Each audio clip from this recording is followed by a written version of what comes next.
Welcome to my mock draft for the 2024 NFL season. Here, I did a top 10 mock draft on my TikTok, all about that action. And it might look a little different, but here is going to be a full 32 pick round mock draft here on the YouTube. This may be my first of many, or this may be my first and only. But to get us started, here, the Tennessee Titans secured the first pick in the NFL draft. And I think that pick is not going to be a quarterback. I think it's going to be holding Will Levis for another year. I think could see Brian Callahan doing that. That being said, I think the Titans go Travis Hunter here. He's the best player in the draft. And, there's really no argument there. The second pick in the draft, the Cleveland Browns.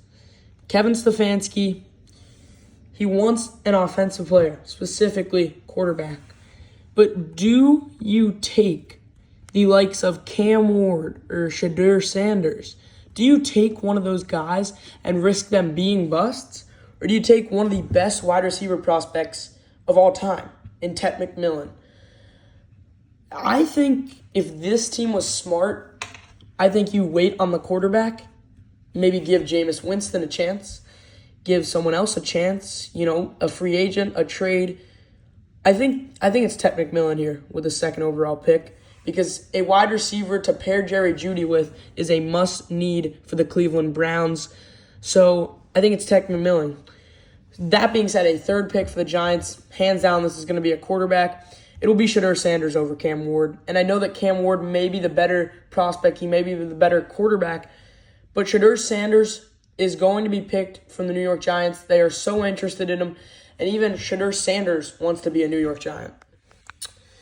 The fourth pick, the Patriots, a quarterback out of the option here. But with both wide receivers, Ted McMillan and Travis Hunter, he could be a wide receiver depending on what position he picks. The Patriots are really out of wide receivers. You look here at the board for the wide receivers. It's really, nothing. Luther Burden, but that would be a reach. As you see here, he is projected to go 15th about. So, and you're not going to pick Emeka Egbuka. So who do you pick in this situation if you are the Patriots? I think Luther Burden then again could be a prospect for the Patriots to pick. But I think in the end game, you are boosting this O-line in picking Will Campbell. I think that's a really good pick in the tackle out of LSU. That's going to do wonders for this team. So the fifth pick for the Jacksonville Jaguars, and I think hands down this pick is going to be Will Johnson from Michigan. He's a really good prospect, and it just sucks because Travis Hunter's in the same draft class. He would easily be the best cornerback. And then here the Raiders on the board, Cam Ward dropping all the way to 6 if the Raiders pick them. And I think they will if Cam Ward drops. I don't know if Cam Ward will drop because obviously it's a hot take having the Browns and Titans not taking a quarterback. But this is what I have. And at pick 6, the Raiders are going to go on to take Cam Ward. An interesting pick there. Definitely the best quarterback out of the draft. And, yeah, Cam Ward at 6 to the Raiders. I think that'll be a very good pickup if they can get him then. And then you look at the Jets here. Quarterback, tight end, D-line, and cornerback. And I think this one is going to be Mason Graham or Abdul Carter. It's going to come down to which one they want more. Abdul Carter is a edge rusher. I think he can play on the D-line, but not nose tackle.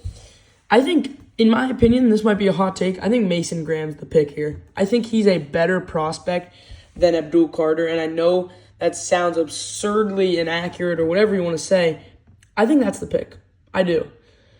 That being said, the Panthers at number 8, they don't need a quarterback. Bryce Young is the future. I do agree with that. They're going to take Abdul Carter, one of the easiest decisions for this franchise to make.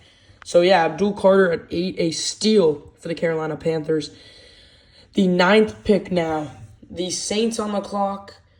I don't quite know who the Saints won in this situation. Obviously, it was a really ugly season from them. You look here and they wanted positions, there's not many holes like that they could pick. That being said, I think that this is going to be a very surprising pick. I think the Saints pick Luther Burden out of Missouri. He's a very good wide receiver. The Saints don't necessarily need a receiver, but, let's be honest. Any team could use Luther Burden in their roster. I think that's a good pick for the Saints. At number 10, the Chicago Bears need O-linemen. That's why they're going to take Kelvin Banks from Texas. They tackle, pick 10. At pick 11, the 49ers got to do something, and they got to do it quick. They have to make some sort of change to their team to be successful and get back to the route that they want to be on. And I think to just improve this kind of up front 7 men, I think they're going to pick the edge rusher Nick Scorton. I think this will help their pressures get to the quarterback next year, and I think this will be very helpful in the 49ers case to, kind of boost that D-line / linebacking core. And the Cowboys here, this is probably the easiest pick I could make. The Cowboys, hands down, they're going to pick Ashton Jeanty if he falls. I think the Raiders could pick Ashton Jeanty. It really depends when you think about it who he goes to. It's really unknown at this point. It's going to be interesting to see where he goes because he's the type of player that could go top 5, top 10, or he could fall out of the first round. It really depends where teams have him ranked on their board. Miami Dolphins, 13th pick. They need guards and tackles. They need linemen, that's for sure. But I think that they're going to take Malachi Starks, safety, and they're going to do something with him, whether it's moving him to cornerback or just going to boost this defense in general. Malachi Starks is too hard to pass up on there for the Dolphins.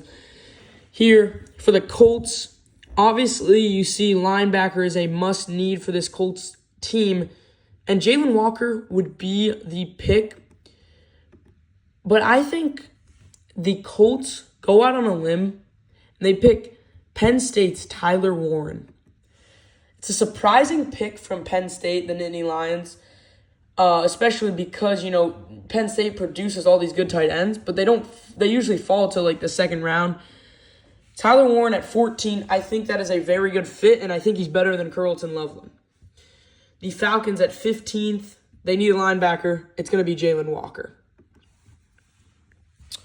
Then at 16th, the Cardinals on the clock.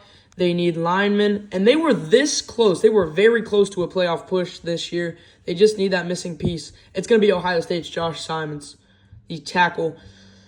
And then the Bengals, again, another team that is right there towards making the playoffs. So close. And I think they're just a player away from making it.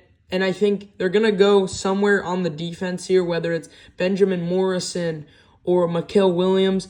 It's going to be someone. But I think the smart pick here would be Benjamin Morrison. He's shown great stats for Notre Dame, and I think that would just boost this defense for the Bengals. Seahawks on the clock. They need linemen. There's a lot of picks here, whether it's Ayerson, Wyatt Millam, 2 really good prospects, but they didn't play at the high level of college. Obviously, they're in the Division I, but they didn't play for that insane team.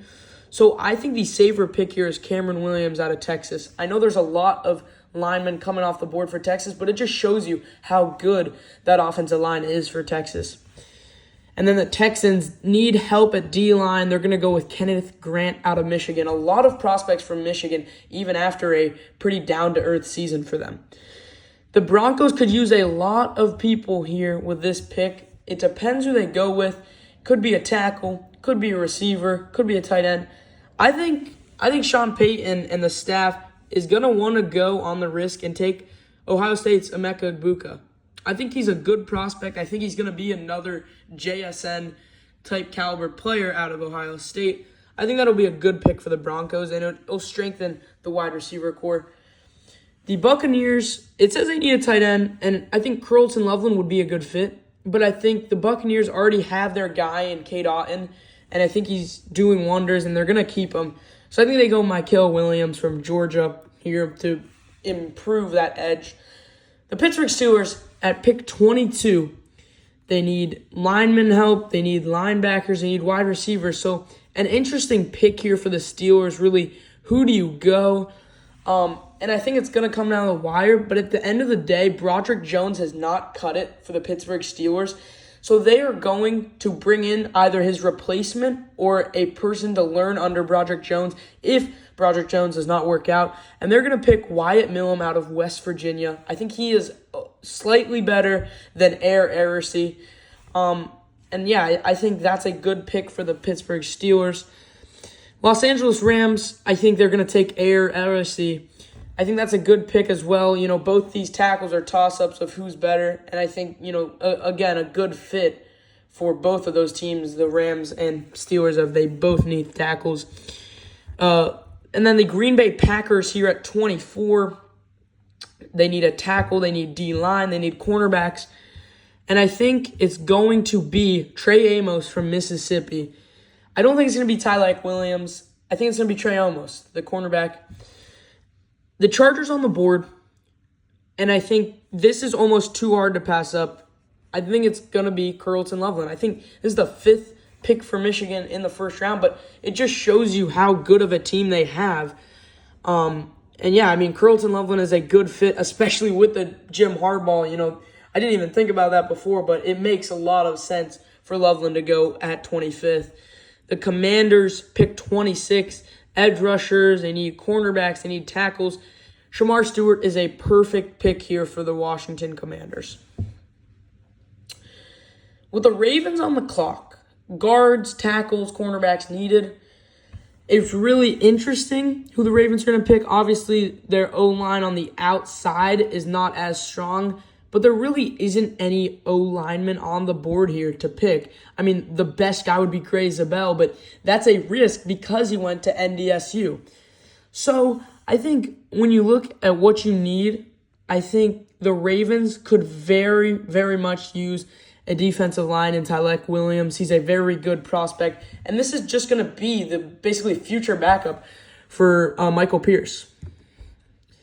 Then at 28th, you got the Minnesota Vikings. They need running back. They need a guard. They need a cornerback. Interesting here for what the Minnesota Vikings will go with. And I think they're going to let loose or cut ties with Aaron Jones. And I think it's going to be a Omarion Hampton team. I think this is a good prospect for the Vikings. He is a good scheme fit for this team. Omarion Hampton to the Vikings. Then you look at the Bills, D-line, linebackers. They need players. And I think the South Carolina find in TJ Sanders is almost too hard to pass up for Sean McDermott's defense. He's a really good player, and he really led this USC team to the record that they had. And I think that's a really good pick for the Buffalo Bills.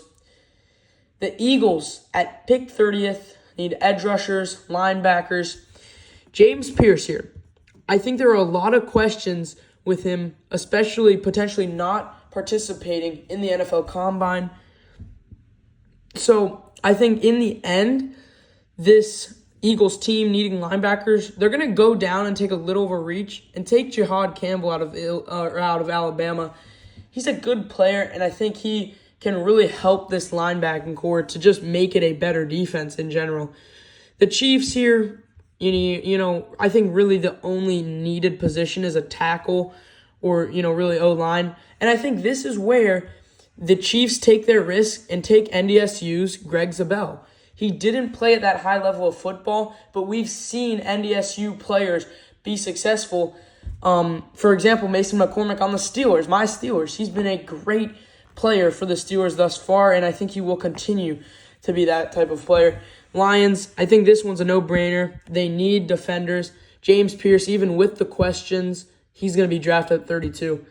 And with that, that is the first round mock draft for me here on All About That Action. Thank you for watching.